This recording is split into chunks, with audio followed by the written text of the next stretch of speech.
forgot to turn on the music before the stream started. Like a goofball! Alright, where are we? Where are we? Oh yeah. Oh yeah. Inco got messed up. I forgot. How could a man forget that Inco got banana slammed? By, so for those, hold on. This time I'm gonna record before we, so last time, Mia, showed up again, and she was a big bad meanie, and proceeded to, well, let me put it down pat for all you kids in the back, ladies in the back, and boys in the middle.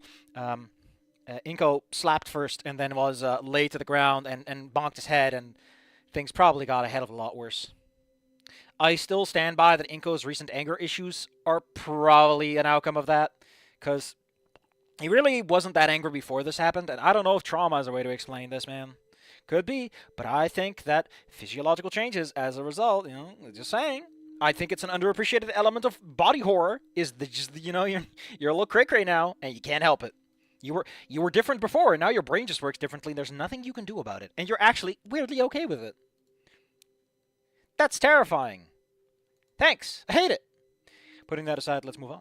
My overnight stay at the hospital went well, as predicted. The morning check-in with Dr. Nickett, who mirrored much of the same frustrations as my temporary doc from yesterday, went without issue as well. Using interruption dash is nice.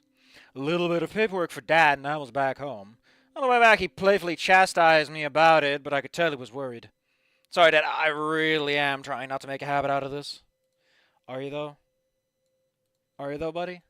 Man, I forget, like, ending one is so heavy with the whole hospital thing. I've been in that situation, man. Oh, it's hard.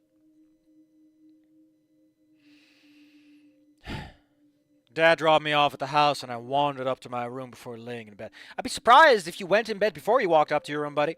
I wasn't sleepy, but man, was I tired. Yeah, that's just the worst. How many times could Mia try and destroy my life in such quick succession? I know she's been Lifeline to a normal world, or whatever, but I hope Ferris and Scalar throw the book at her. Maybe literally, that'd be funny. It was bright and early, just coming up on 7. Dad managed to snag me early with some talking to Dr. Nickett so he could scoot off to work. They said they were going to try and reduce their workload, but I had no idea how long that was going to take, or if it realistically happened at all. All I could do was trust my new parents that they would try. I really wish there was a way to turn off the stream entirely, just black it out, and then go to another window, because I don't know if I could go to my alternate reading, because chat is unlikely given it's Sunday and everything.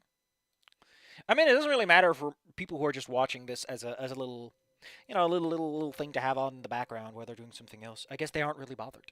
They're missing out on some text, but that's why the text is on screen. So if I say it improperly or you didn't understand me, you can just give it a read, or I skip over something. You can just give it a look. It's in a book. Literally. Technically, literally. They said they were going to try and reduce their workload, but I had no idea how long that was going to take, or realistically happen at all. All I could do was trust my new parents to it that they would at least try. Knew Inco was trying, and knew Mom and Dad seemed to be too, so no point stressing over it. My phone buzzed with a new message from Damien. Yo! I could easily imagine him screaming like that, and flailing his arms around nothing in particular. I waited a moment longer, but no follow-up message seemed to be coming. What's up, dude? I fired off. This is not text-to-speech, so I'm not using the voice. A heartbeat later, I got a message with a picture attached.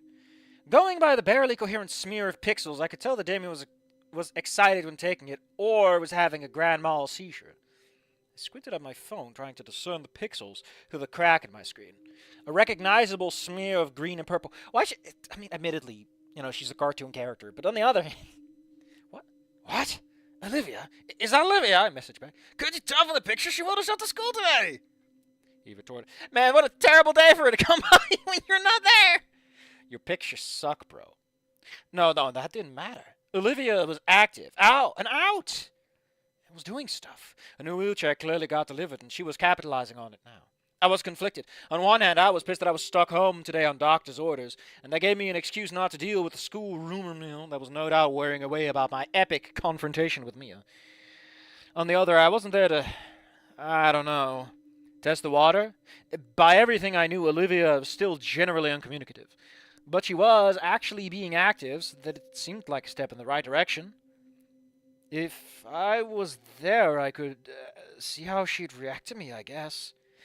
Though I don't know if I could take it if she immediately lashed out at the sight of me or just ignored me like I didn't exist.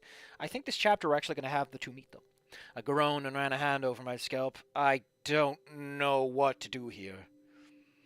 I know what I wanted. I wanted to talk to her. There was a lot we were going to have to talk about, a lot to work through, and a lot to repair, but if I was being honest with myself, I just needed to hear her voice right now.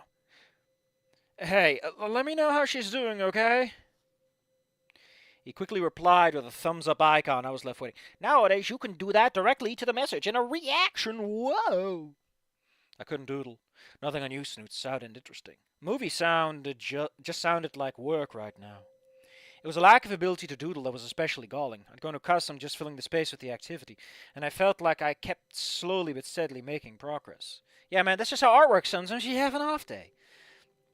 To have it taken away from me like this was maddening. Was this how Olivia felt after being put on pause after her wrist injury? Because of her wrist injury. Why after? I don't know. It was like a weird other way to go about it. If so, I could kind of see why she was so annoyed with the lunch date. It was the raw. It was still wrong to snipe at Liz like that, but I got it. I mangled my oh no, he put his mangled phone down. My brain's skipping a lot of stuff. I put my mangled phone down. Apparently the plan was either mom or dad would take me to the store after work hours today and get my phone replaced. They can just switch out the screen, buddy. Especially if you got a proper fucking, I don't know. Since it was actually medically relevant for me, and a fashion, we wanted to get that done quick like. I'm pretty sure I put a dash between those, but I don't know. I'm not going to look it up either. Now's not the time. I think my parents were also using that as an excuse for one of them to duck out of work early. I pulled up my computer, and after looking at phone models, including my current one, in case there was a more drawing-friendly option out there, I ended up navigating through various associated devices and utilities before landing on an online store that sold drawing tabs. You can just get them on Amazon, man. I mean, I don't use Amazon ever, but I use the local variant. But, you know, I blinked when I finally actually zoned back in and realized I was idly navigating towards. I scanned the options. I wasn't sure if these were any good, but if was a reputable brand. And if any of these would at the... You know what? I really want to see if my alter... Fuck it, we'll take the risk. Okay, there's just nothing here. Because I turned it off like a smart person. There's no chat, so we're just gonna... What was the other one that was out there? Oh, nothing. There's something I forgot about that guy. There we go. There's no chat, so who's it for? Who's it for? You tell me! Plink isn't here, though! My Plink! My boy! That's just mean. How am I supposed to live life if I cannot employ this fine blink? I mean, to be honest, this story really hasn't deserved it. He really hasn't deserved getting blinked at. It's just been good stuff, as they say. I scanned the options. I wasn't sure if any of these were any good, but it was a reputable brand. And if any of these would at least double the surface of my phone, all the way up to... Oh, wait. And any of these would, at the minimum, double the surface area of my phone, all the way up to matching my monitor in size. I know a good craftsman couldn't blame their tools, but there were definitely times where I felt like the screen size of my phone limited me quite heavily. Olivia always painted with a full-size canvas or doodled with a full-size notebook. There's much more room than our phones. Thought back to Liz and how she did digital art. Did you, though? Did you have something like this? I pulled my phone up and navigated to the side of us before firing off a message to Liz. Hey, Liz, sorry to bother. Ever used anything like this before? It was mid-class, so she couldn't get back to me right away, but she was much more reliable than Damien about replying. She'd get back to me when class ended. I milled around on Snoot and watched a few review videos on a few of the tablets, but honestly their recommendations didn't mean much to me. I didn't know enough about them to tell if the reviews were good faith examinations, or if they were paid ads from asking us a review. Hell yeah, some time passed and my phone buzzed. Yeah, I do, yes. But I don't think they're Olivia's style. She likes to paint, right? Liz had replied. I laughed. No, Liz, it's for me. I wanted to move past the crappy doodles on my phone. I fired back. The typing bubble showed up, disappeared, and then reappeared. Like, unless it's pertinent, I don't know, man. I don't know. It feels like you're adding texture that is just, I don't know. Like, the problem is this stuff implies something, right? This is like someone starting to talk and then stopping. It's like it implies something. And I don't know what this would imply. Like, what? And that's the fun part. If this goes somewhere, wow. Otherwise, like, I know how writing works, right? I know that there are lots of people out there who write like that, but this is a fiction, and you're allowed to get rid of the stuff that no one likes about reality. No one likes that part. Get rid of it. Ugh. Nobody wants to talk about how tipping can be annoying. And it's like, well, you gotta tip because they don't pay people fair wages. Well, if you're starting out, I'd recommend a simpler model. The higher-end one has a lot of features you couldn't really use, so it'd be a waste of money. As someone who owns... Listen, buddy, listen. I'm going to tell you this right now. I have a drawing tablet, right? Because I draw. You've seen me draw. I've done an art stream from time to time. What do I have again? I have an Intuos, and it's like 3 times... No, it's like twice the size of my phone. The active area is smaller than that. But, it's enough. Like, you don't need much Inco. Just get a little crappy tablet just to get a feel for it, you know? Get a fucking feel for it. Also, just so I can make this clear, right? I didn't know this at first, but apparently the back of this fucking pen opens up, and there's pen nubs in there! First off, that these pen nubs actually wear down. 2, they come with replacements! They have some guts to give me 3 fucking replacement pen nubs for this thing, because that means this is supposed to last me a while. I like that! By the way, this tablet has had some minor issues, mostly with how it requires you to specifically restart. But otherwise, it's fine. It's got 3 buttons on it I never use, but I never use the buttons on it. I just need a drawing tablet. Everything else I do with my hand. You know, gosh. So, a lot of people here probably don't even know about this, but back yesteryear, I did an LP of Wario Master of Disguise. I might get back to that someday, and I did art for it, right? But also, Wario Master Disguise is a DS game, which meant that it had a little bottom section. It was really heavy on the DS touchscreen. And, like, using my little drawing tablets, I think it was a Waku Bamboo at the time. I don't think they sell those anymore. That Bamboo was adorable, and I love it. I'm so sad it stopped working well. The Bamboo, I use that for the touchscreen instead of my mouse. Sometimes I like to pretend that I'm using my mouse, but in truth, I'm using the drawing tablet to look really cool. Like I said, some people can draw with their finger on their phone. Other people can doodle with their mouse on a screen. The tools don't matter. Anyway, enough random complaints from Safi T. Crook about tablets. No, Liz, it's from me. I want to move past the crappy little doodles on it. Oh yeah, I'm starting out. That would make sense. I could always upgrade later if I ended up liking it. No need to overcommit right away. Yeah, like you don't need the fucking screen version, man. Just start off low. We talked shop for a few minutes. She laid out a few recommendations, including the same model she had started out on. Though she highlighted to just get this year's refresh, as it would be the same in the end. Refresh? Like the new model for the year? I don't know. I thanked her for her suggestions. The videos on News may not have been helpful, but I've seen Liz's work. She's got a recommendation. I was going to take it seriously. I have recommendations you should take seriously. Because like I said, I use one. Like a lot of people tell you, don't just get a little shitty thing that just works. You're fine. Well, Wacom has some issues, like I said, with restarting, but it just works, baby. Although, no, it took some effort to actually get it to work with. Not, I say effort, but it took a little bit of fiddling. Maybe it's because I'm used to computers, but, you know, whatever. I thanked her for a suggestion. Okay. I mulled over the choices a bit more before finally setting on the starting model she'd recommended. It was good enough for Liz starting out. It'd certainly be good enough for me. Our styles and art were different, but I'd imagine the usage of the tablet itself wasn't that different in the end. I will agree that, like, the notepad Inco had, like, they got rid of it so that it could get a I don't get it. Like, I really feel, right, like, they should have just kept the fucking notepad. It solves so many problems it's introducing and doesn't do it. Like, none of these problems seem to mean anything, other than Inco is moving on or something. I don't know, it just feels weird. I paused. I mean, unless he's going to hit up with Liz all of a sudden, which we know isn't the case. Our art styles. Liz arted a clean digital look. She favored architectural or interior spaces, but that gave him a flash of light. But gave him a flash of life. She was also really keen on establishing all the fine details of lighting in complex spaces like that. Her art style was refined and it was very her. My art style today was crude doodles. Didn't really have an art style, really. Art style, smart style, buddy. You're always developing and always progressing. Don't think you'll ever be done. I clicked on the purchase order for the starter tablet and was pleased that they did same-day shipping.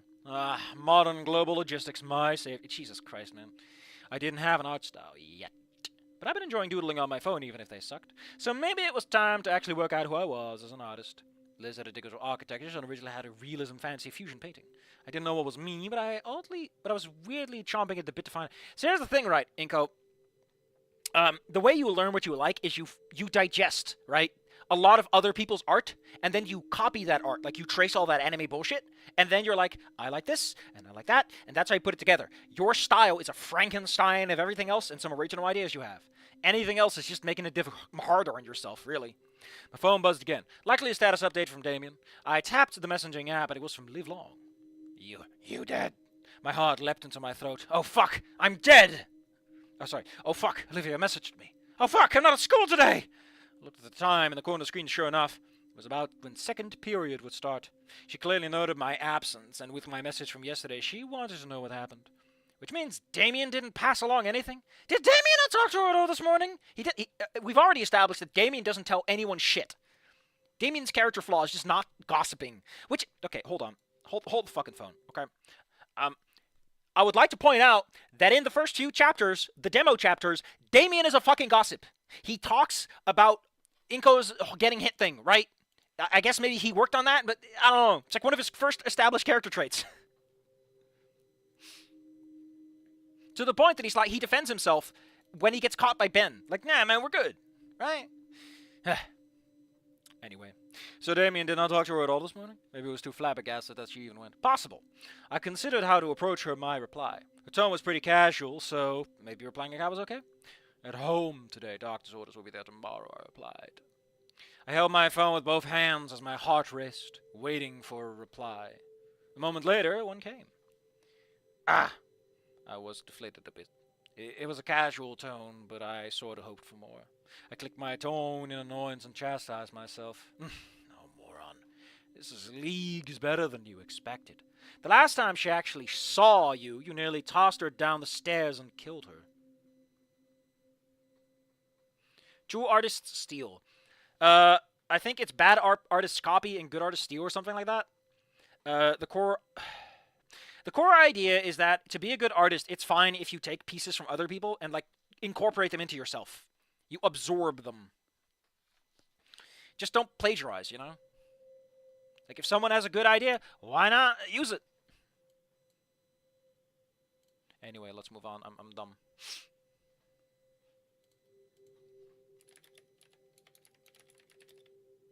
Bad artists copy, good artists steal. There you go. That's the quote. I clicked my tongue and nose in chat. Okay. But still, this was the first response she'd given me since Christmas! Hold on. Hold on!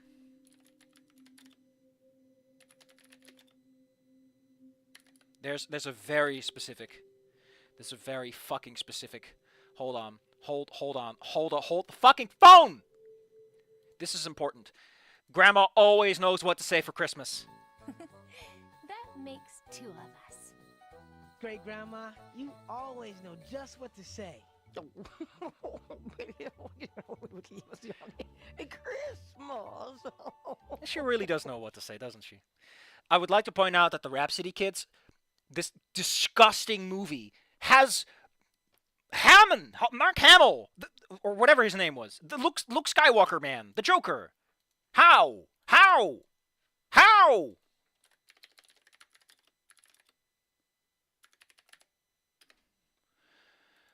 Here we go.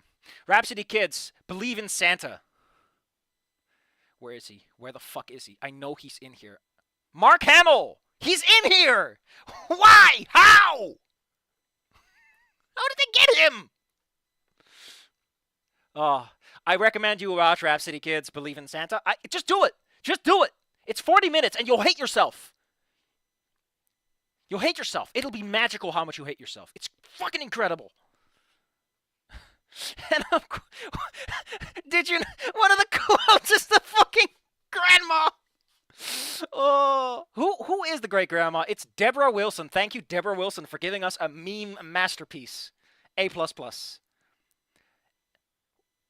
Wait a fucking minute. Wait a fucking minute.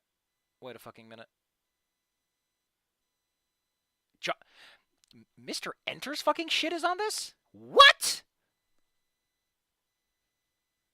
Man, I'm learning a lot today. I feel a little wiser, and I feel a little older. Ugh. Sweet mother of pearl. We gotta get going. The only reason I did this today is because alternative is that we would have a 3-day weekend next time. So what? Okay. Stales was first response I got in school Christmas, and by what Damien said, she only offered the pains, grunts, or indifference. What that mean? Did it mean something? Did it mean anything? Surely she wouldn't hold me in high regard that I'm not their family, if you hadn't noticed. The recollection of how Olivia felt in relation to the pain struck me. I remember the night of the formal.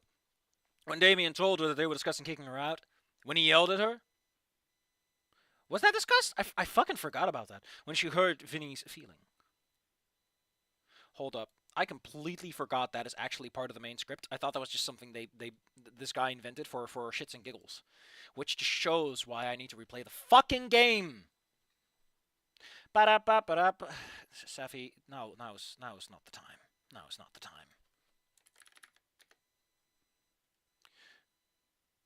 Oh, here we go. Here we go. Yeah, it's there. That's a very short line, and then Sophia's like, don't say that. And then Damien's like, uh-oh. Uh-oh. Uh-oh, Damien, you're not supposed... Okay. But yeah, like, you never talked about kicking Olivia out, I guess. If anything, you were clingy. I remember the night of the formal. Hold on, I want to bring up the proper drone. The proper drone. I just like this drone. It's just so nasty. Ooh, gives me the shivers. I'm not their family, if you hadn't noticed. The recollection of how Olivia felt in relation to the pain struck me. I remember the night of the formal, when Damien told me that they were discussing kicking her out. They were just discussing it, too. When he yelled at her, when Randy told us to leave, when she'd hurt Vinny's feelings. Olivia, the rest of us were just talking about kicking you out once we graduate. Damien's snarled yell echoed in my head. He hadn't meant to bring it up, but he laid out directly to Olivia's face that they were confirming her greatest fear. That as soon as graduation happened, she was out and she had nothing and nowhere else. Fuck. I yelled. But what do I do about this? Can I do anything about it? I anticipated her despising me. That'd be fine. Well, not fine, but acceptable. But the idea that she'd choose whatever was left over. But the idea that she'd choose whatever was left over that they had scraped off the floor after winter formal of her own god family. Oh, that was scary. Oh, sorry, I got completely confused. Inco's problem is not... His problem is, Olivia, you can't just choose me over them. That's the problem. Whoops, it was a really scary thought. But who do I even talk to about this? Randy? Or Sophia? Maybe? The time Olivia told Vinny I worked for Mr. Beatons and he's a fraud, giving Vinny the 1,000-yard stare. Man, that's one of those fucking lines that just aged like milk. Fun fact, once in my life, I came home after vacation and I just drank a glass of milk that was laying out and, regrets were had. Regrets were had. I don't even know what the fuck I was thinking.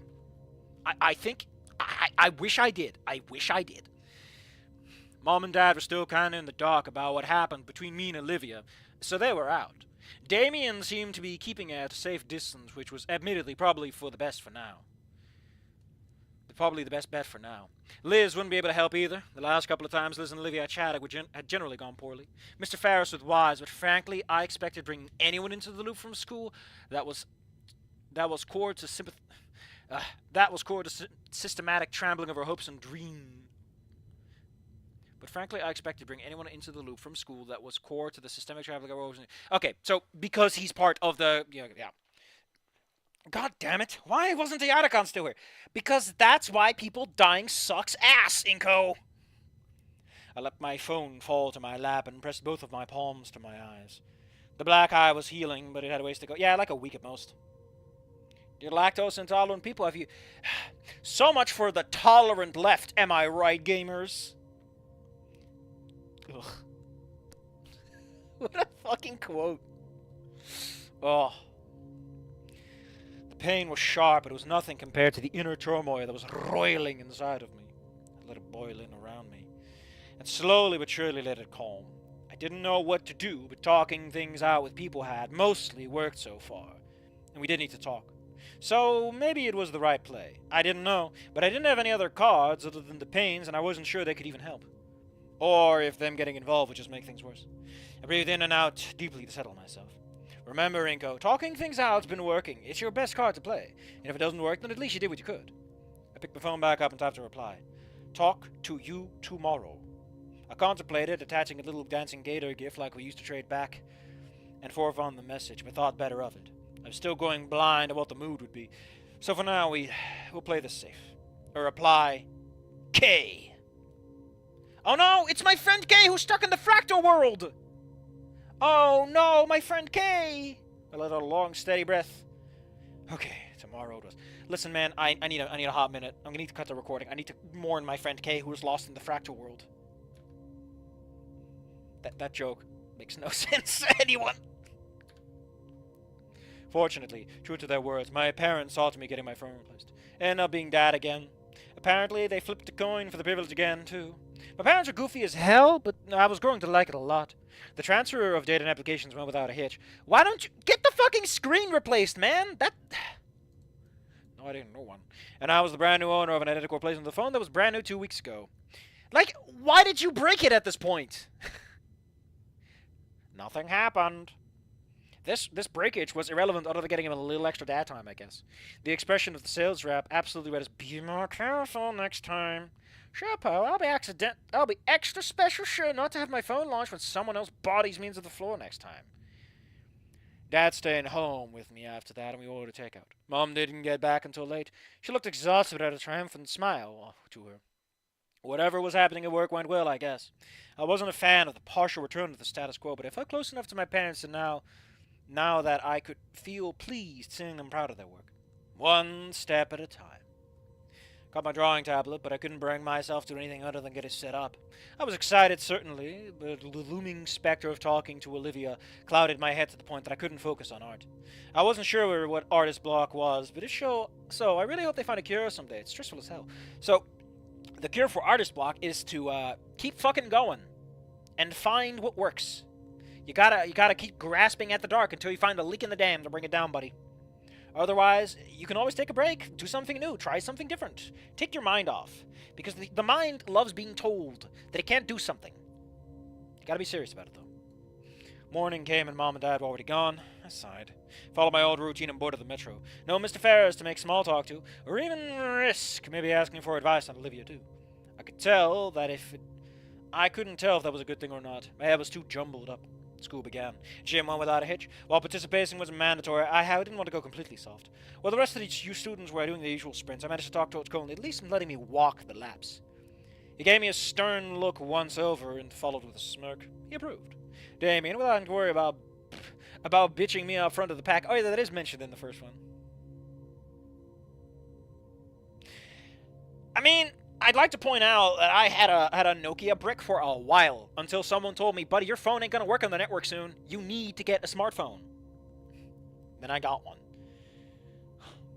I barely use this thing for anything. Like, it's a browser, maybe YouTube, some Duolingo, but do I do anything fancy with it? No, I don't play games on it. It doesn't do anything fun. It's you know, two-factor authentication, you know. Which apparently, someone told me is like cracked as hell, because like the phone network's stupid as an idiot.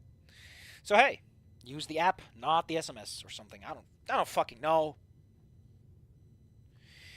Damien, without having to worry about me bitching up the front of the pack, absolutely crushed everyone else in his runtime. He'd pause periodically as he lapped me to give me a goofy smile and a double thumbs up before I'd shoo him to keep running so Solly wouldn't bring down the hammer. Gym was a lot less stressful now that there was a Mia-shaped hole in the roster. What a hole!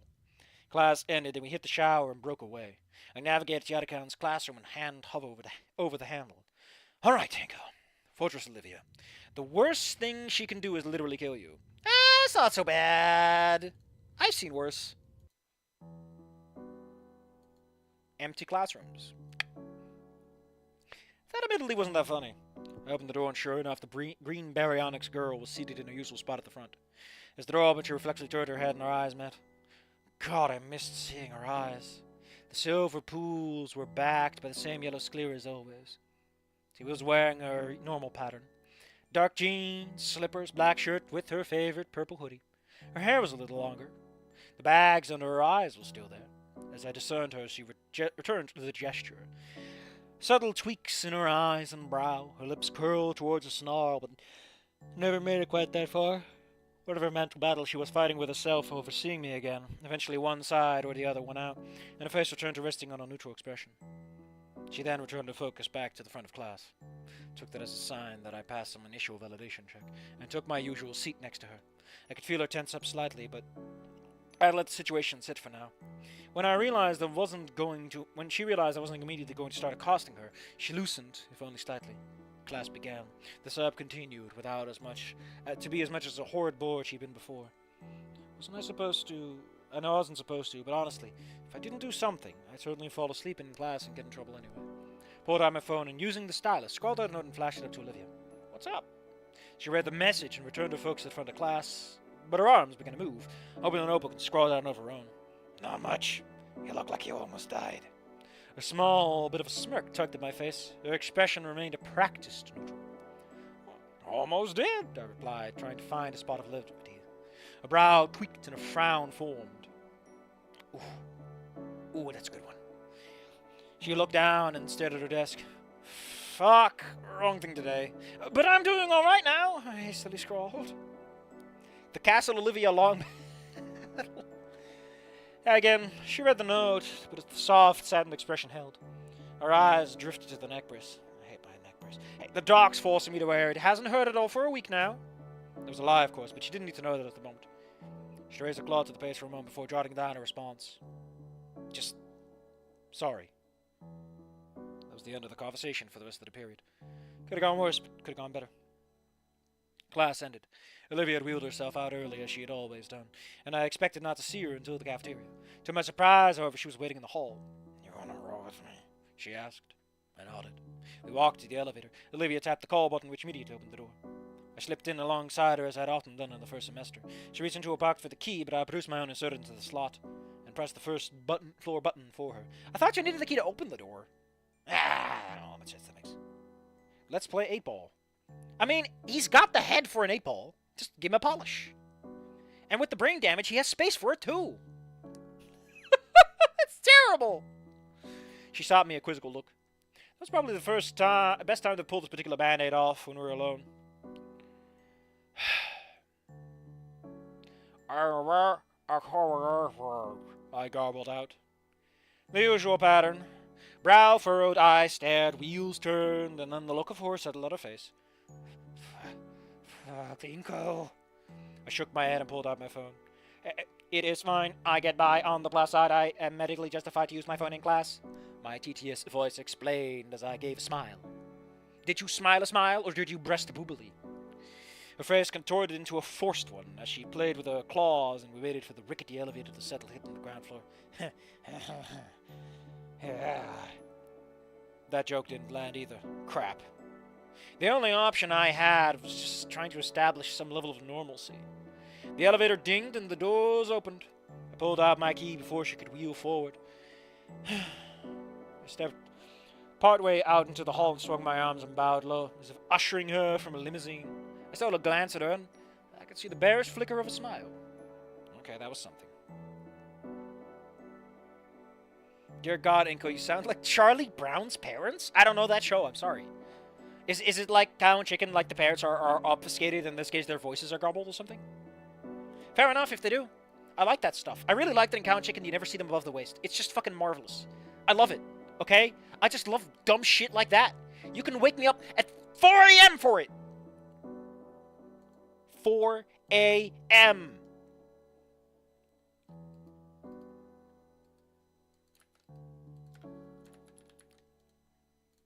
Can you imagine waking up at 4 a.m.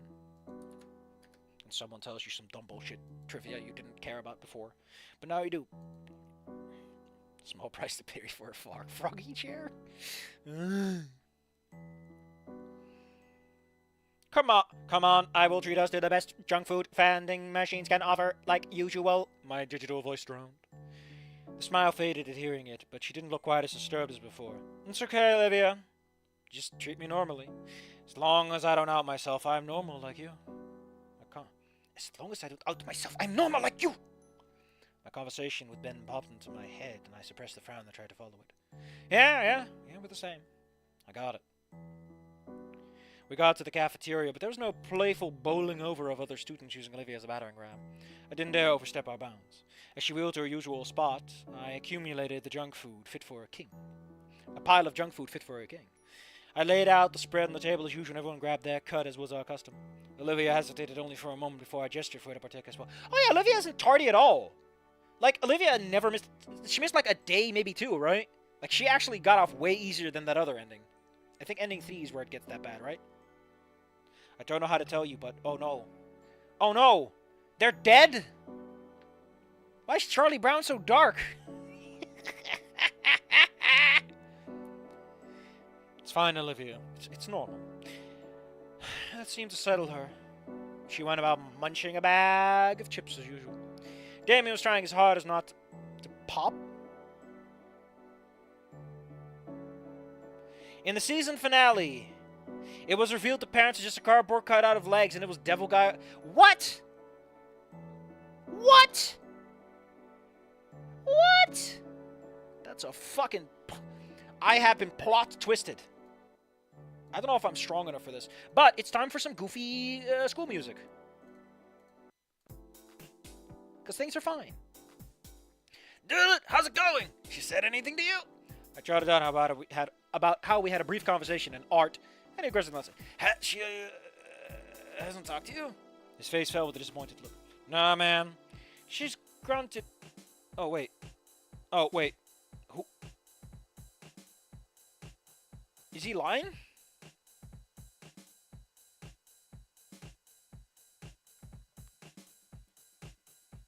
Because Olivia did talk.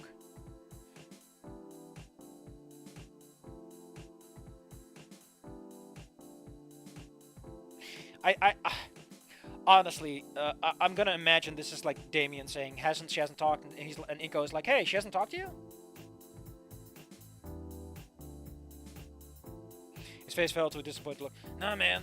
She grunted answers to Mom and Pop like she used to. What? Oh, shit. I might have dropped something. That's great. Good job, Safi. You're an artisanal man. Nah, man. She's grunted answers to Mom and Pop like she used to, but she doesn't even seem to acknowledge them real. Kinda hurts. I'll try and figure out what's up. Just sit tight, I've noted down. Why are you writing? Oh, I guess it is lunch, and they're pretty loud. Another furious nod before he let me return back. Olivia fired off one of her classic raised eyebrows at me before deciding that she didn't really care at all that much and returned to her chips. So, Liz, I used my Texas teacher to break the awkward silence. Yeah, it is an awkward silence to read someone's notes. Olivia tensed slightly at hearing it, but continued to snack. Yes, Inco? Olivia's head lowered from the leafy greens above. I'll always be amazed she can speak so clearly even when she has a mouthful of leaves. I got that drawing tablet. Haven't used it yet, but I got it set up. I want to give it a try tonight. Oh, wait. I got that drawing tablet in. Haven't used it yet, but I got it set up. Want to use it tonight. My digital voice. Oh, wonderful. It worked great for me when I started out, and I'm sure it will great for you. If you have any questions about how to use it, feel free to ask. She returned with a pleased smile. In my periphery, I noticed that Olivia's eyes widened slightly. She obviously did not know how to start doodling in the group chat, but committing to some real, actual piece of art equipment was a novel step. One she didn't actually really anticipate, clearly. In fairness, I didn't anticipate until yesterday either. No one's anticipating shit. So, yo, Inky, you gonna do digital art like Liz? Not quite the same. I want to look into sketches. She recommended me a good drawing tablet to get started. So, you're not gonna get a new camera? His voice started... You're not gonna get a new camera? His voice started with the usual energy, but stumbled before the end, realizing it may have been a bad question to ask. Liz, feeling the awkwardness of the new twist, hoisted her head back into the rafters, completely dodging this part of the conversation entirely. I can't blame her, but she was a traitor.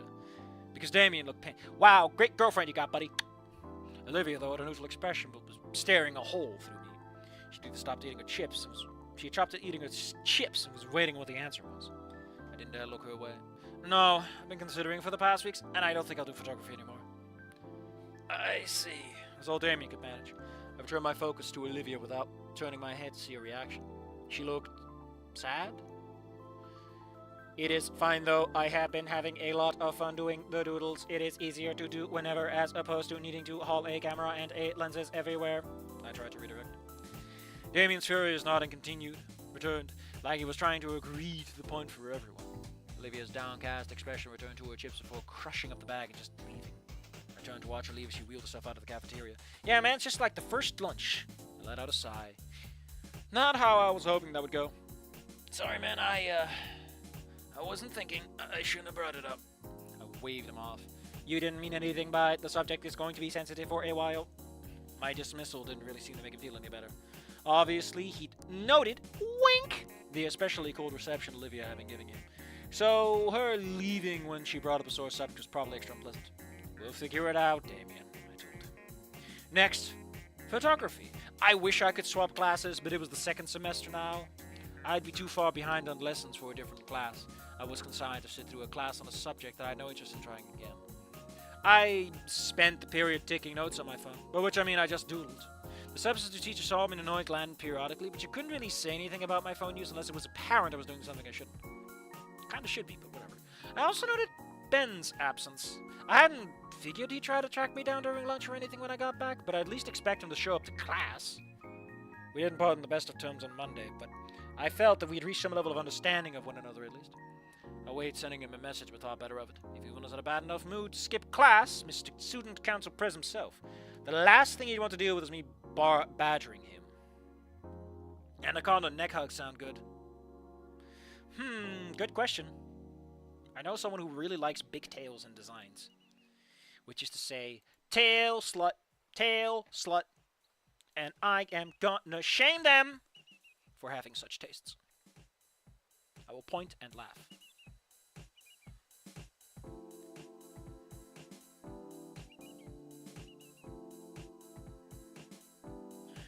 Robert Kurtz put Disco Elysium on the Internet Archive. Ballsy, but the most ethical way to play the game as it was in fact so long. You can get Disco Elysium for free! What? I like this man. I like this ballsy man. For one, I like historical preservation. For two, stick it to the man, brother! I want to give him a high five. If I ever meet this man, I won't know it's him, but I'll give him a high five in spirit. Like Street Pass! Class ended. On to history. You're getting a little granular here, but it's fair, because this is kind of important. I really like that we're establishing Inco is kind of Ben's missing. It's just, this is nice and terse. This is just what we need. Like, fuck, man! Brevity is the soul of wit, and half a page of goodness. Just watch me. Delicious. On the history. I got in the class, and Olivia was already on the spot. As I entered, she stole a glance back at me, and I gave her a nod of response. After another moment of maintaining the stare, she gave me a slow nod herself and returned her focus to her book. We didn't exchange any notes. Class passed as boringly as Mrs. Procklin could make it. I think it's just Miss Procklin because it's not Mrs. I focused mainly on Olivia for the duration of it. She didn't try any glances after that first one. She just huddled over and focused inward. It's almost like the time when she was beating herself up over the art contest. Pay me to see. Class neared its conclusion and Olivia was let out early. She stole a glance at me again just before exiting the room, which I returned as usual, as before. Well, if I was lucky, she'd be waiting for me outside of school and we could talk then. School concluded, and I went out as I usually did. To my surprise, she was out there waiting for me. I approached her quickly but cautiously. I don't want to spook her. I don't want her to think of the stairs again. You're not Anon. Don't worry about the bollards. Hey, my text-to-feed voice said. She flinched before turning to face me. Hey. We waited there in the cold air for a moment in silence. Clouds of our warm breath dancing on the wind. I think we need to talk. I would say it's the closest to a Rorschach test. Disco Elysium has been recommended and talked to me by so many people. One day I'll play it, probably at gunpoint. That gun being a nice crisp two $50 bills. Don't bring your Benjamins. I want those grants. I want 2 transactions so YouTube can eat the transaction fees. Just so...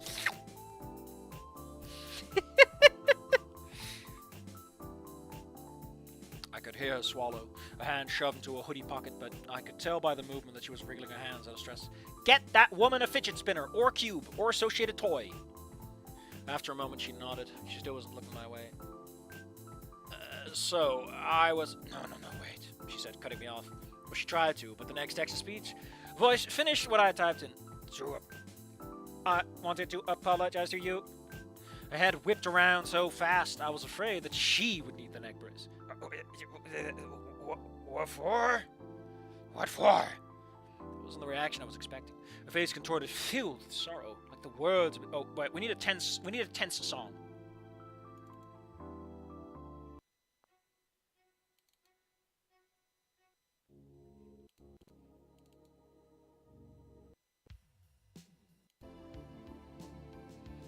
Fuck it, we're going whole hog. No, let's go with the more modest one.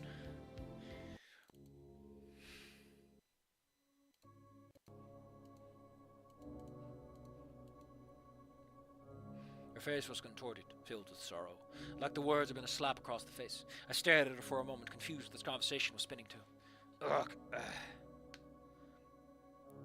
Look, let's find a place we can sit down for a bit, somewhere that isn't cold. Now her face tightened into an annoyed frown, and she replied with a huff. Fine! I gestured her towards the metro, and she followed suit. I had contemplated going to a restaurant or something, but that was likely to be inbound. But what was likely to be inbound was a private affair, one involving tears and shouting, and last 2 weeks were any indication. Fuck! My place okay? My place okay? It is quiet. I have snacks. Sure. She wheeled to the designated spot and flipped the collapsible seat up. I took a seat next to her. The trip went by in silence.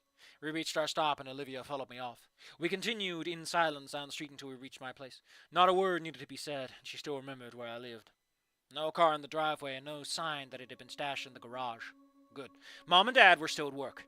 Felt almost alien to be happy about, but right now me and Olivia need some privacy for what came next, and I didn't need them interrupting anything.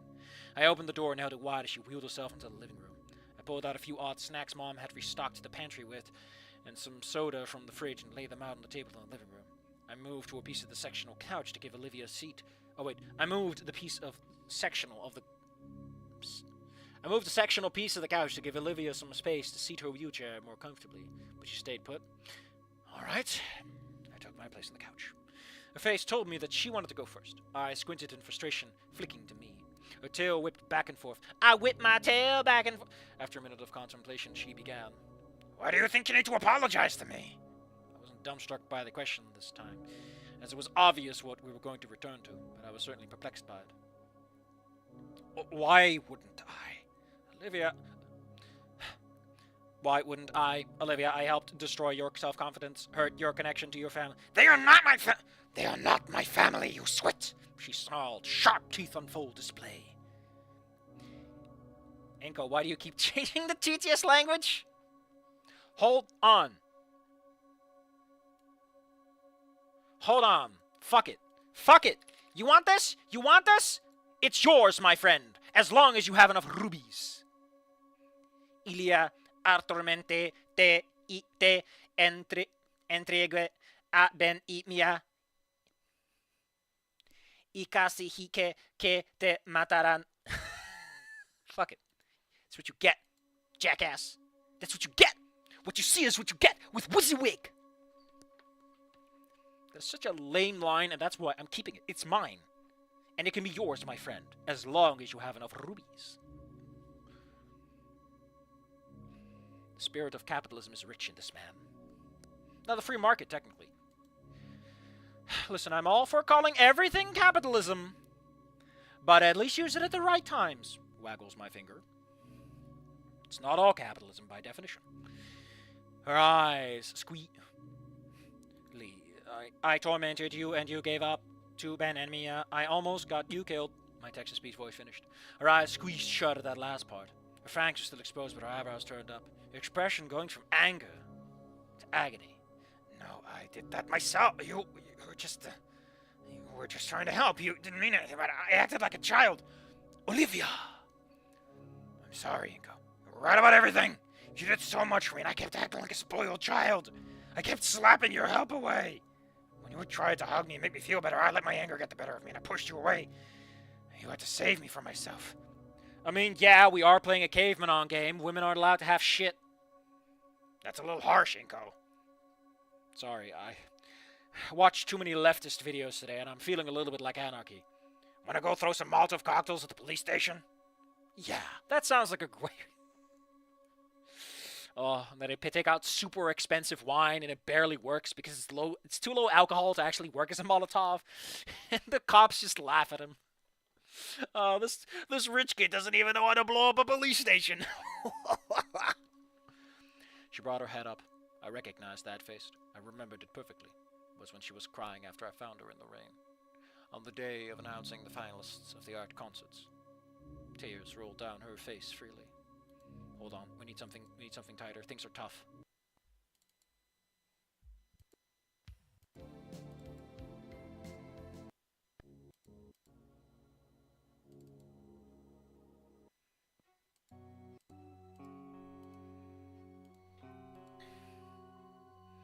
I stood and moved in front of her.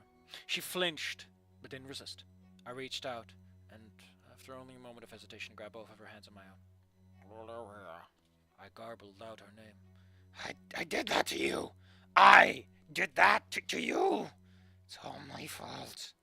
She barely managed out through her sobs. Her head drooped down, and I raised myself slightly. I slipped my hands around her back and behind her neck, and pulled her into my embrace. She didn't resist this time. This time was different. Old Inco shining through. This wasn't me being a self-serving ass that couldn't see what harm he was doing. It wasn't me being a socially maladjusted cancer on his friend group. It wasn't me being a psychological abuser of his girlfriend. The title rank shows up in the middle of their vision. Ripley Aaron, patriarch of the Aaron family. And his fucking jacket flies off, and Inco's like, shit, I should have listened to that weird guy with the afro. I should have joined his party. I haven't even played Like a Dragon, but man, do I like everything I see of it. Just like Yakuza. Just got that joie de vivre. Zero shits given. Maximum energy. Let's become pirates!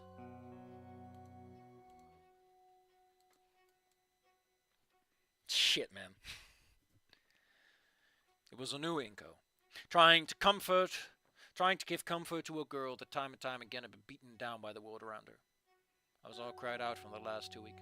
I wasn't sure I'd be restocked anytime soon, but the urge to weep with her was there. Her snout was laid over my shoulder, her arms limp in her lap.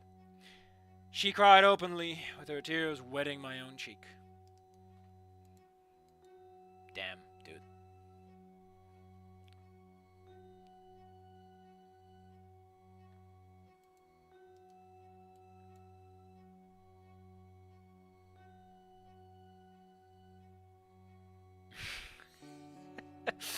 The mainline Super Mario game is any game for which Shigeru Miyamoto is credited as director. Donkey Kong 1981, Donkey Kong 1982, Junior, 1982, Mario Bros 1983, Donkey Kong 3 1983, Baseball 1983, Tennis 1984, Wild Gunman 1984, Duck Hunt 1984, Golf 1984, Hulkins Alley 1984, Devil World 1984, Excitebike 1984, Kung Fu 1985, Super Mario Bros 1985, The Legend of Zelda 1986, Super Mario Bros Lost Levels 1986, Super Mario Bros 3 1988, Super Mario Bros 64 1996, Star Fox Zero 2016, Super Mario Run 2016, and Nintendo World 2021. I mean, that sounds like the mainline Nintendo games for Mario to me. I'm pretty sure that's all the Mario you need. I love that someone's response is like, make a long video out of it, because they think that Jan Mussolini guy did it. I wonder if he's Dutch, because Jan is such a Dutch name. Just a boring plushie can't be that powerful.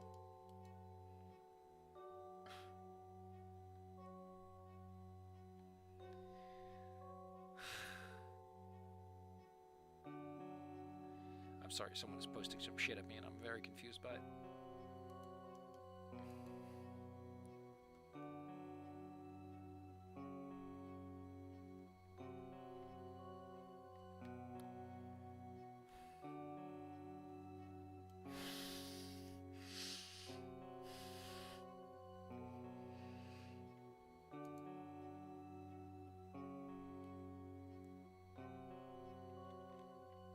Hold up, sorry.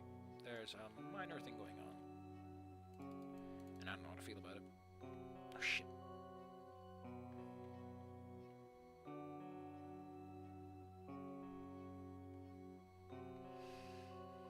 Enough of that. Enough of that. Let's get back to it.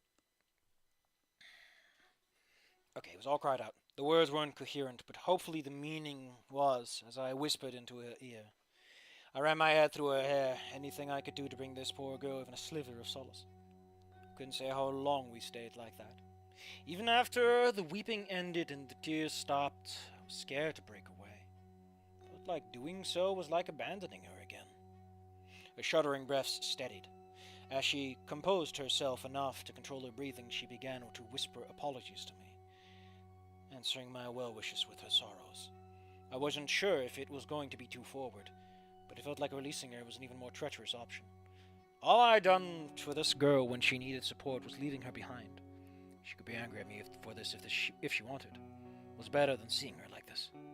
Without pulling my head from hers, I shifted my angle and slipped my arm behind her head away. I looked at under her knees and with a bit of a grunt hoisted her from her wheelchair. Olivia's only reaction was to emit a small eep before she realized what I was doing. I lifted her fully and waddled my way over to the couch. My arms were burning, but I'd happily let my muscles explode if they let me keep control right now.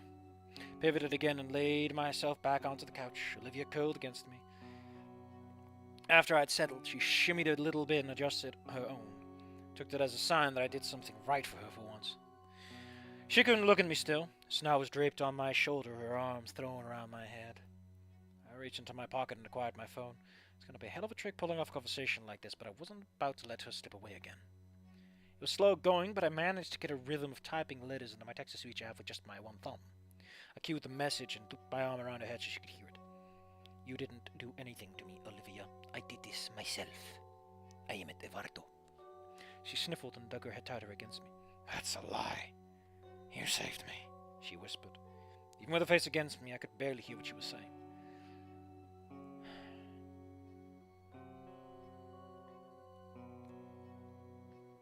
I did. I saved you from me. It was the only good thing I did tonight, and I'd do it again in an instant. She was out of tears, so her breath hitched again. I have failed you so many times, Olivia, but I would never let that happen to you. I have a lot to make up for, but if you are willing, I am willing to try. She held still for a moment before nodding, her snout rubbing up and down the side of my head. I let my typing arm rest, draping it across her back, and held her. There was more to say, a lot more, but for the moment this is what we needed, what she needed. And I would give it to her for as long as she wanted it.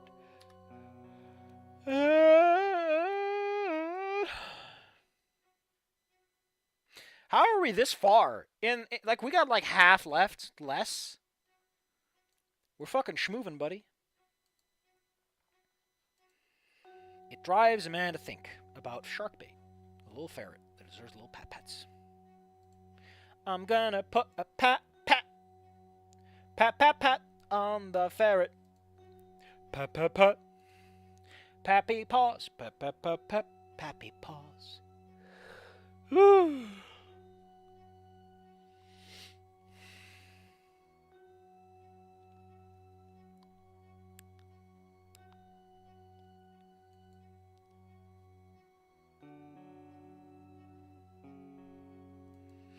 Man, why am I so tired lately? I'm just eepy. I'm just a little sleepyhead. Am I, though? Or am I lying to myself to cover up for my failures and flaws as a person?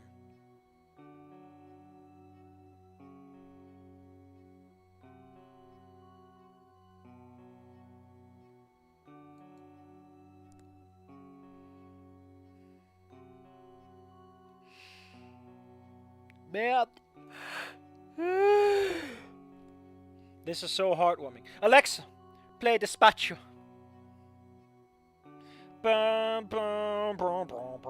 Is that the one? I don't even know.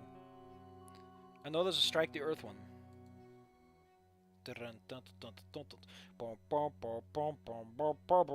Strike the Earth, but Despacho. Thanks, Silver Gunner, for ruining my fucking life with beautiful music. Beautiful.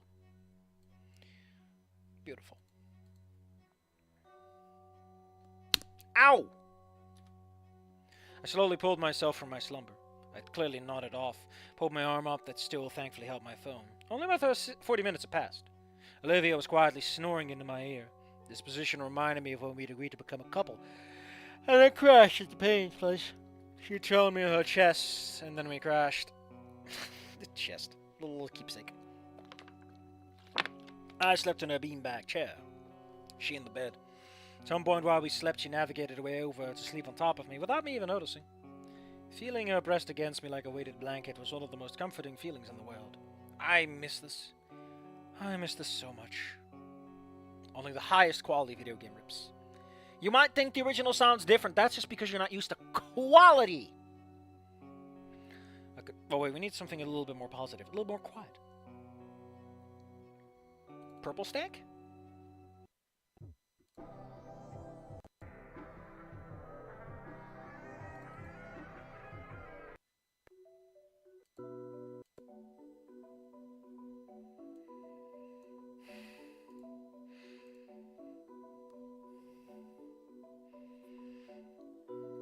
I could feel her breathing in and out, her chest pressing against me, her arms holding me in place wrapped around my head, her tail coiling around my legs. Not that I wanted to move. I just laid there, listening to her snoring into my ear. Even if this is what led to the entire mess was one tragedy, even what led to this entire mess was one miserable tragedy after another, I was happy this specific moment was happening at least. Well, I let my breathing synchronize with hers. Every inhale led to a snark of hers. God damn! Listen, there's this game called Binary Domain, and you have it had this gimmick of like having a headset, I think, but one of the options you can say to your friends is God damn! That's it. That's the entire conversation response prompt. And every time I see it, I'm like, the response is obviously just God damn! I think it's funny. And that's all that matters. But even so, as much as I'd like for this moment to last forever, I know we weren't done here, even if she is the cutest. It was apparent that she didn't hold any ill will towards me. That unto itself was problematic, frankly. We'd have to talk about that. There's a difference between forgiving me and pretending that old Inco was right all along and she was in the wrong. That was hideously incorrect, and I refused to let her keep that worldview. I didn't warrant it, and it'd be unhealthy for her. There was also the matter of her seeming to reject the pains. The cause of that was at least a bit more obvious, but I think it would also be harder to help her correct. Yes, the pains had hurt her, but they weren't seriously going to throw her out into the streets.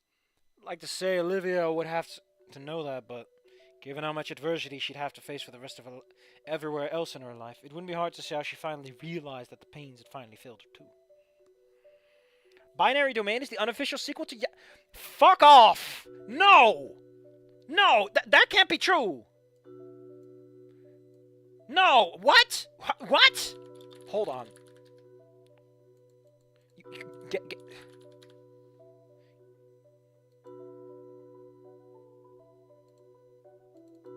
I refuse to fucking believe that. Oh! What? It's under the Yakuza Like a Dragon. What? Huh? I'm very confused now. Listen, I don't think... listen,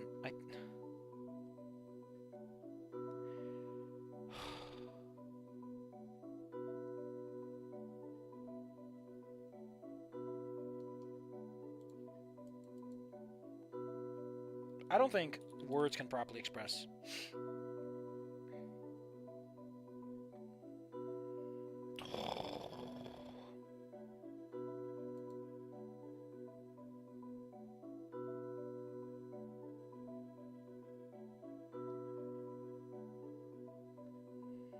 Listen,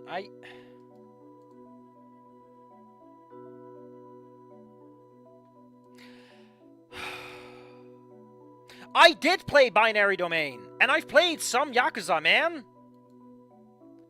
My brain is just deep fried, thank you. Thanks. Thank you. I need to find that front mission gun hazard thing, because if I'm... I don't know, it's just a game that's on my mind all of a sudden. I need to do it for the SNES 9X breeding of whatever that was.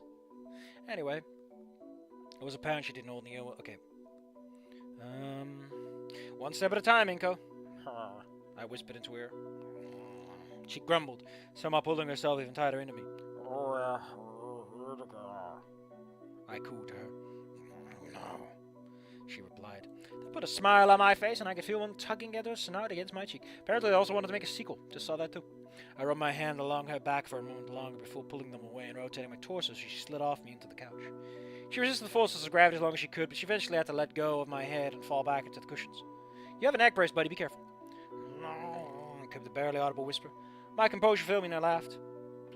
I might just need to get Morrowind back reinstalled and take care of all the open Morrowind bullshit I had to deal with the first time. Because I do kind of want to play Morrowind.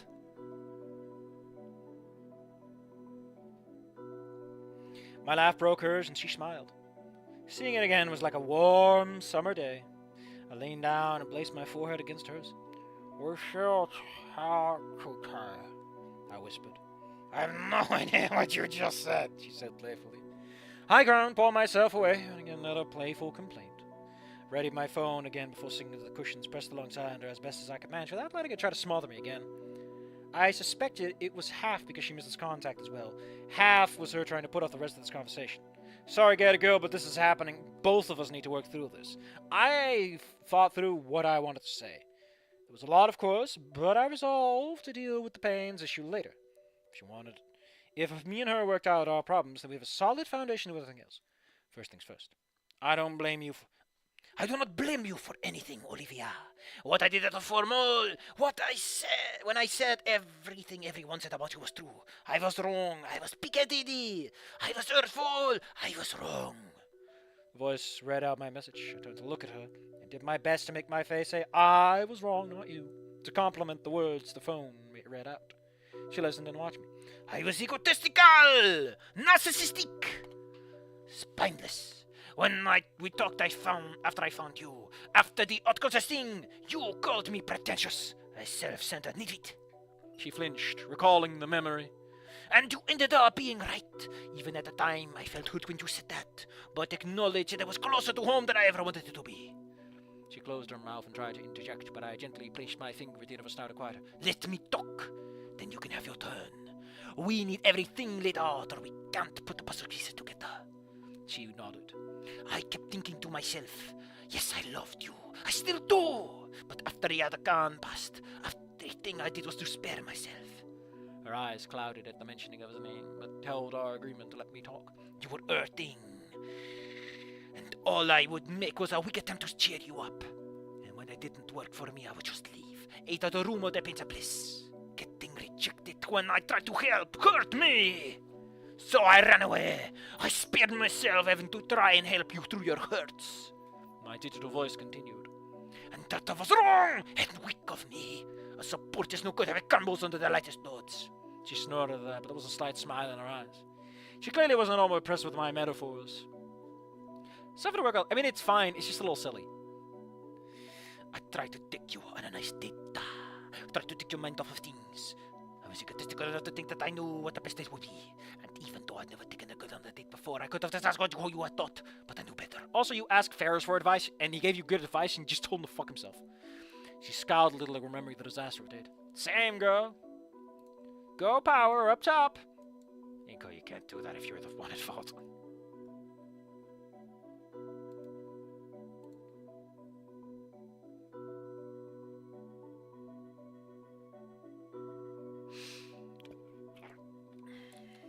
What are you thinking?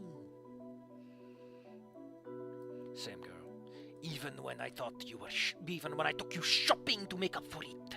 When you picked up that other dog game in my game, I was hurt that none of my suggestions were what you wanted. It was all about my feelings again, even though the date was about making you feel better. And so the story goes, over and over again.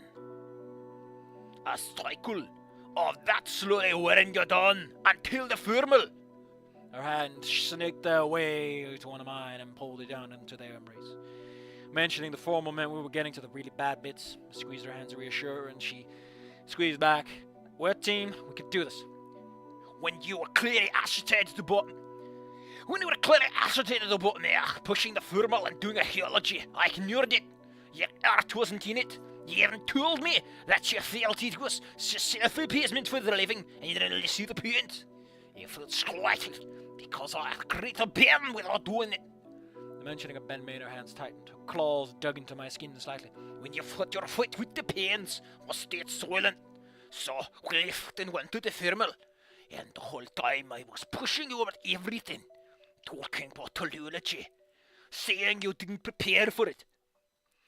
I paused for a moment before continuing the next part. Getting me to give you so-called acting tips. Her face curled into a sneer and her claws tightened into my skin. But she continued to hold into my hand. Come on, Olivia, we can do this. We're almost done with diarrhea. Everyone loves exposition diarrhea. Letting Ben take you off for final preparations. Then I was stupid and egotistical enough to think that you were going to put on this masterful performance of theology with their help. So I would take pictures of it. It didn't occur to me until you looked up at me that it wasn't acting. I couldn't imagine your hurt in that moment being real, because I would have been causing it. That's fair enough. That's kind of true. Like, that is a nice one, I guess.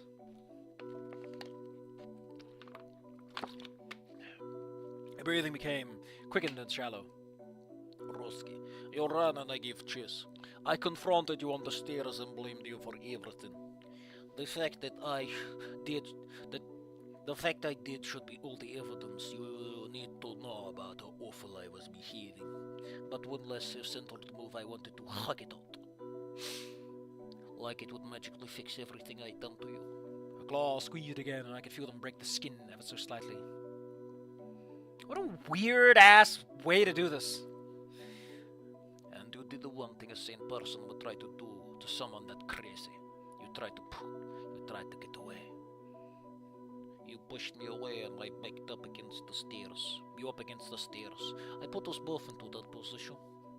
When I saw you falling, I realized what was happening. I made a decision in that moment to save you.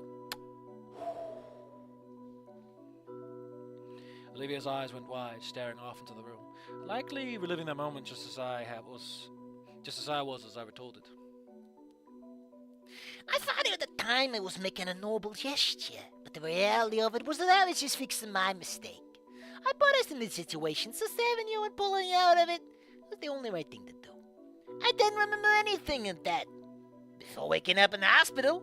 She was barely breathing now. We're almost there, Olivia. She's not having a fucking baby, man. I told you I didn't regret saving you, and I don't and never will. You're the most beautiful, talented, caring person I ever met. I'd happily trade my life for yours. I'm a goon, you know, I live for the boss. That I only paid with my ability to speak as a discount. I'd happily pay that again every day. Because that means you're alive and safe, and I can live with that, boss, happily. Shakes racked up Olivia's body beside me. She was out of tears, but the outflow of emotion would not be stopped. I've done a lot of thinking since I woke up, Olivia. I've examined what I'd done and what I did as a person. The only parts of the old me that were worth anything at all were the parts that made you and Liz and Damien happy. I'll throw away the part of old me that ever didn't hurt you. I see from the Master of Fallout 1! Ah. Listen, I can try to do something like that, but I feel this is goofy, but that'd be just mega disruptive, and maybe next time. She finally interjected a throat taut, like photography. I nodded. I wasn't sure how much she knew about Damien's confrontation with me, but it was not worth getting into. She knew the camera fell. She probably saw that part. I don't have the camera anymore, Olivia. And thinking about getting a new one always brings back the memory of when I was taking pictures. You were the age. I get sick to my stomach. I can't do it again. I can't bear the memory of hurting you that way. Every time I take a picture, my digital voice read out. Meanwhile, my face contorted, trying to make it through this without myself succumbing to tears. Thought I was all cried out, but it seemed that memory could still cut me in ways I couldn't. It's been 2 weeks. 2 weeks. Fuck old Inco. I liked your pictures, she said, one of her thumbs gently tracing the small pinprick punctures of her claws. That struck me hard. Not the last one. But I always liked how watching you be passionate about photography. I liked it when you took pictures of things, of people, at summer's end. I liked it when you took pictures of my art. She continued, her voice going raspier. I'd really forgotten about those moments. The idea of photography would always lead to the formal. It crushed any prior joys I felt about photography, but Olivia remembered. I don't think you were that different than that. After Mr. Yadakan died, pushing myself to do the painting I promised him hurt. It was his last request, but it felt like it was too late. Remembering that made me start to hate it. Like if I started to paint that fountain, it was me cheating on my promise to him. So I was getting angry. The idea of painting or drawing anything, she said as she lowered her head and rested on my shoulder. Inco, what are you talking about? Super mutants? Forced evolution virus? New age? Inco, if you want to fuck, you can just say it. Looks like it was her turn now, so I kept my mouth shut. Loser. Closer. You always complimented my work. I could tell you were being honest. You really loved them, even the stupid little sketches. But I could only see my failing to make that painting before he passed. Yeah, she's right. We're alike like that. It's the same for you with photography. You only remember the bad parts and ignore all the good parts. Listening to what you said, I think we both need to throw away the bad parts of ourselves and focus on the good. I nodded. Her voice was getting hoarse, so I leaned forward and grabbed her soda. She drained it quickly and returned her head to my shoulder. I lay my head on hers. I wanted to put all the blame on myself for everything, but it isn't that simple. It isn't. It is everyone. It's everyone screwing up that got us here. Only thing we do is try harder and learn from it, right? I nodded. I'm still mad at Damien. Hearing that they decided to throw me out is what I wanted, I guess. It's being self-destructive, started lashing out at everyone. Even Vinny. Like we talked about before, it'd be easier if they just hated me and got rid of me. Then they would move on and be happy. It confirmed my fears, and I just rolled with it. Do you really think everyone wants to hate? Do you really think anyone wants to hate you? I asked, mirroring the same words Liz asked me. She shook her head. I know they don't. But I was terrible to them. I tried to force their hand so that it didn't matter what they wanted. I felt like I could take it, as long as they were no longer burdened. But it was stupid. All I did was make them feel worse, and I became a bigger and bigger burden, and even then, after I spat in their faces and hurt Vinny, and lashed out at all of them, after the former that let me back in, a voice fell to a whisper, even though I'd been tossed out into the street right there and then, when you were taken to the hospital. Damien and Liz took me home. They told her I knew what happened. Everyone wanted to go to the hospital to see her right there. But I couldn't. I watched as she rubbed at the palm of one of her hands with the other. Her eyes were locked in on it intensely. You shielded me from the fall. I landed on you and we broke my wheelchair. I had a few cuts and bruises. Probably twisted my ankle too or something if I could feel it. She sniffled out a laugh. When I climbed off of you, there was so much blood. You weren't moving. You didn't respond, and there was just more and more blood coming out of you. I don't even remember screaming. I just felt I had to protect you. Got back, and he asked me if I wanted to go with them. Sophia would have stayed home with Vinny, and I just couldn't. All I could see was the blood, still covered in it. Sucked into my dress. She was quiet for a long moment, lost in the unpleasant memories again. So I just abandoned you. I couldn't see you die in the hospital. I sure you were dead. I couldn't bear to see that. Even for all the horrible things you said and did, I said I hated you. But I didn't want you dead.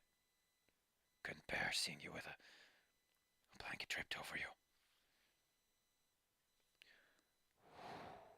But I didn't die. La muerte, I offered. And the elevator doors opened. An entire ocean of blood flooded from it. Well, you know what happens. She sniffled. No, you didn't. You messaged me after you woke up and I was torn. I felt terrible. I should have been there for you when you woke up. I felt like my behavior almost got you killed. Then I dropped you and left you to your fate so I wouldn't be hurt to see the results. I got angry at you. Myself. So I didn't respond. I ran away from you again. I should have been happy. We had a chance to fix things. But I wasn't, and it only made me feel worse. I figured you had to hate me now. I said all that stuff, and you said everything. And I nearly got you killed. So you wouldn't want to see me again. So I burned my bridges with the pains. I just decided to wait it out. Wait it out. Just hole up in my room until graduation time. Then they kick me out. Everyone will be free to live their lives. But you kept talking to me. Occasional messages, including me in the group chat. You were even doodling. It made me feel worse and worse. Like every time I felt like replying if I did. Then me saying nothing before would feel like I was just throwing a tantrum. So I wouldn't. And that was the tantrum. I grabbed one of her hands with my free palm and held it. She squeezed my hand. And then Christmas happened. Obviously people came over, but I shut myself out. Maybe Randy told me you'd be over at some point. I don't remember. Probably tuned him out. But there were voices I didn't recognize. So I was peeking to see who it was. I saw you. You were in my house. I like how she says my house. I was, yeah. Oui. I didn't know what to say. I wanted to crawl out there and apologize. I wanted to scream at you. I wanted to hit you. Run out of the house. Hug you. I didn't know what to do. My mind was so tangled up. So I just ran away again. I remembered watching a singular eye through the door slit for a long moment. Couldn't make out what emotions she was feeling because of the narrow angle. But if she had opened the door a little wider, maybe I would have been able to see what she was going through. Maybe I wasn't ready to talk to her then either. I don't know. She just stared at me. I couldn't tell what you were thinking. So I ran away. That made me angry at myself, and then you gave me that present. Did you like it? Of course I liked it, you moron! I opened it, and I saw it, I knew what it was, and I knew what it was immediately, the quill, the engraving. I spent an entire week making myself miserable in my room, running away from you, not talking to you, and you give me something like that? New tears were forming. You wanted me to paint again, She said, as a statement of fact, not a question. I did. You wanted me to finish what I promised to you, Atticon. Oui. You could have given me any stupid expensive toys, clothes, a computer. You probably could have bought me a car. Anything to try and make up for what happened before. But you just want to see me paint again. She swallowed, fighting to continue. So I realized that if I was going to be kicked out, then I could still move forward. The pains hated me, Damien hated me. Hurt. But if you believed I could still paint, just like Atticon, I still had something. Something I could do. I waited for her to finish her thought. I realized I was mistaken back then when I confronted her about the art contest before. I'd interjected, and then let her explain everything. That led to misunderstandings. We didn't get all the puzzle pieces. They would put up with me until graduation. So I just had to finish that. I didn't know what the future held. But I'd finish school. I'd keep painting. It was all I had, but when I looked at that pen, it felt like Mr. Atticon telling me it was enough to keep moving forward. That's all I want. I didn't dare to hope you still like me. Not after what I did. But if I could undo the damage you had caused you because of your love for art, I was okay with that. I didn't want to try and save you anymore.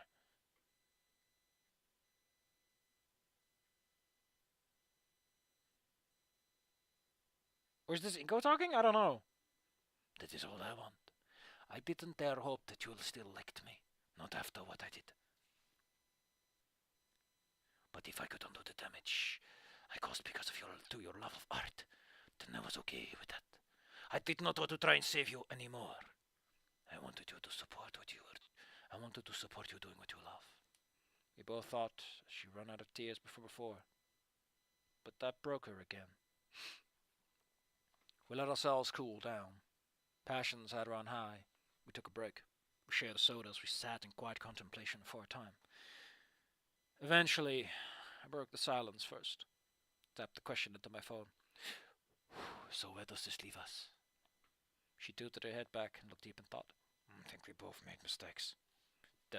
Definitely. And we both need to fix those mistakes. She continued. Oui. my digital voice concurred. You're already doing a lot of that, but by the sounds of it, guess I gotta catch up. Follow your lead. I will support you every step of the way, the synthetic voice said as I chuckled. I need to apologize to the Pains. From what you say, and I don't know what I know. They'll forgive me. But it won't be easy, for me. Spent too much time convincing myself to be hated by them that it's hard to think of it in any other way. Anytime I think otherwise, I just remember what Damien said about them wanting to throw me out. I sighed and let my head fall back into the cushion, remembering that. I know. It was a moment of anger. He didn't mean it. Like how I didn't mean to hurt Vinny. Still, won't leave my head. So I gotta work on that. So what do we do now, Inco? I've some jellybeans. You want some jellybeans? Oui. My TTS voice agreed. As for you, I think you just need to get doing what you're doing, She said, looking at me with a small smile. Is this it? It's all I need. You said yourself you'd help me every step of the way. That's it. I just need someone to push me through along when it's too much. Okay. Oh, and I am allowed to push you around. My flat just-eyed voice stopped matching my shit-eating grin. We're good at up right now. Feel like that's more intimate than pushing my wheelchair. Fair. For the first time since second period of class today, we were finally comfortably together. Certainly more work to be done. We talked about a lot of things, but really tackling 6 months of stupid teenager shenanigans was going to take more than one long conversation. We didn't even cover the fact that I now knew her history with Ben. It also felt like that was something we would deal with later, rather than right now. She said that what I was doing now was all I needed to do. That still felt like treading water. I wanted to be better. I wanted to be the kind of man people knew they could always rely upon. I had a hell of a backlog of empirical evidence to the contrary to overcome. Pushed Olivia to the All right, Olivia. If you want to overcome your problems, you're gonna have to get over your fear of stairs. So I'm gonna push you down, and you teach those stairs a lesson. Inco, I can't stand! But I felt good about it. It felt doable. I'd help prepare and recover my relationships with Liz and the Pains, even my parents, which I thought was impossible. So I just needed to keep doing what I was doing, I guess. For Olivia's part, she knew that I wanted to see her get back into art, and she seemed to agree, which was amazing. She also realized she needed to work things out with the Pain, which was good. I wasn't sure if I was equipped to help her with something like that, though. As Randy and Sophia noted, I'm ultimately just some guy. There's some things I'm just not going to be equipped to handle. But then, that's why I talked to Mr. Farrett. You hit the wrong key, buddy. Whoops. I wouldn't broach the subject today. But it felt like we were on a high note, semicolon instead of an apostrophe. Oof. But I think Olivia seeing a therapist would be a good idea. For me as well, but for her to be sure. The Gator rested her head across my chest, her tail laid across my lap. I enjoyed the deep vibration she was emitting as she breathed. It's like a big cat. So, last question for now. Where does that leave us? She rolled her head so she could see my eyes with one of hers. Think we're making progress. Do you still want there to be in us? I do, I answered. Scales flushed red. One condition, then. Okay. It is. I need you to take some pictures of that fountain for me. I felt a knot in my gut. I know she didn't want me to drop photography. If you do that, then I can paint it. Oh! We can give it to Mr. Yadakan. Together. A wide grin took control of my face. I would like that. I'm sure he would. Yeah. She said as she leaned up and planted her lips on mine. I think he would. Wow! That is so cute. Oh, wow. Remember how people said nothing to something was Kino? Fuck those people. You can find an audience for anything. Bane's alright. I'm just some guy. I'm Soul Bad Guy. Who the hell is Soul Bad Guy? Well, he's a bad guy. What is the next? We got a few chapters to go. Who knows what the next one holds? Let's not even look at it. Lovely. Lovely jubbly. Thank you all for coming. Next time we'll do Chapter 7. After that, we got Chapter 8, and then we are done. 80,000 words. What a steady clip we had. Oh, man, this was nice. I'm tired, though. Indoors. Indoors. Indoors.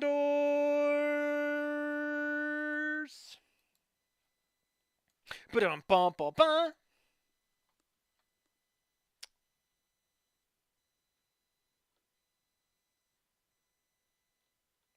Yeah, I'm tired. Let's just call it. Let's not make a bigger mess than there is. Thank you all for coming. Even if there was like 5 people. I wasn't really expecting too much out of this. Inco Noted so far has been interesting. I will give it this much, that it actually feels like a fucking story that it's just trying to tell and nothing more. My god. Give me a high 5, give me a medium 5, and for posterity, give me a low 5. Give me a... Ugh, listen. Apparently Mia's coming back in the next chapter.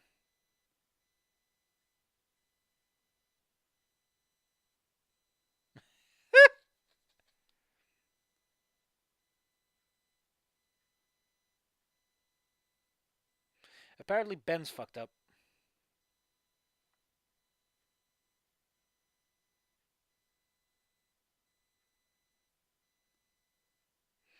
You know, I think the next time it's going to be interesting. Because I did not expect Mia to show back up again. I think she was kind of like written out of the story.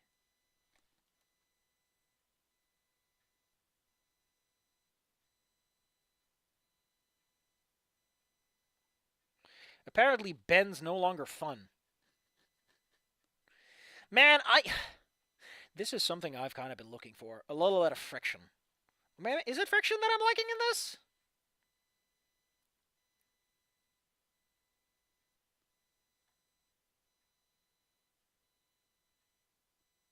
Civic duty.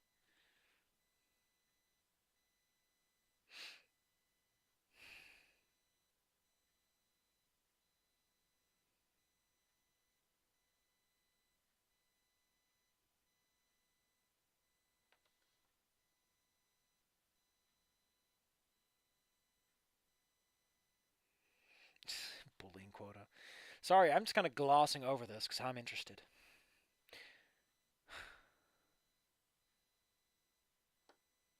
What a weird thing's going on.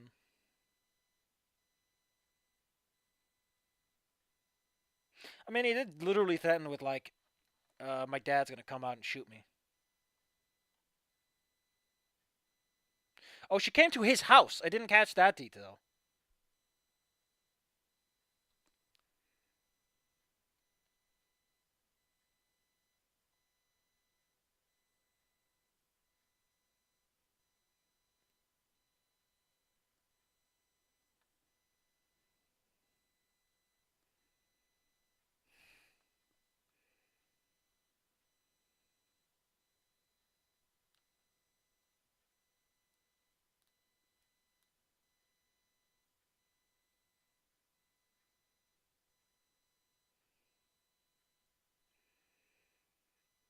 Oh, what the hell is this?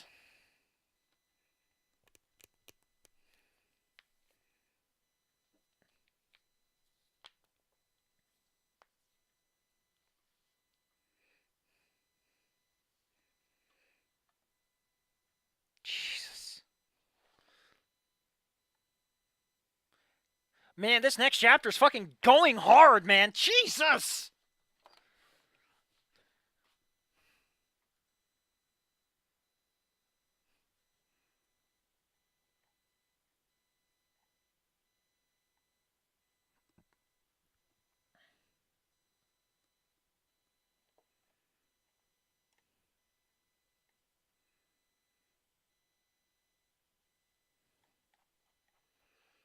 I wonder if she's also in the last chapter. It feels a bit weird to have her there. Because the last chapter, I think, is a fast forward. Yeah, she's only mentioned like a handful of times.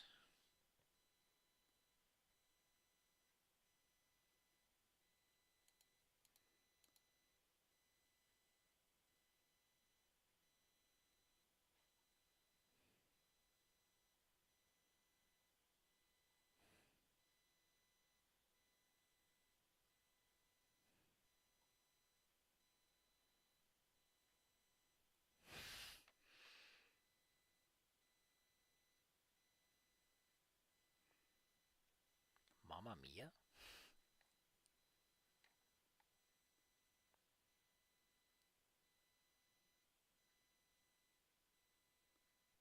Well, we got a lot of fun up ahead. Kind of weird that Mia's mentioned so late to the end of the story, but whatever.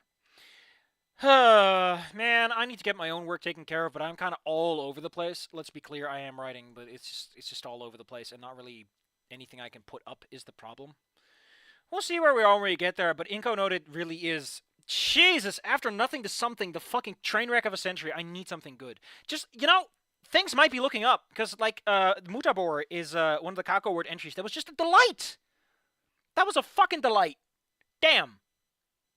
Things might just be looking up, baby! Let's carry that positive energy. Thank you all for coming. Remember to have a good weekend. What's left of it, at least. And,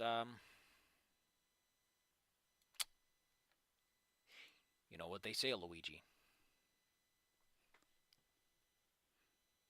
I feel like there's a good reason I feel like everyone has a good reason to go after Plock. Plock has colonizer mentality.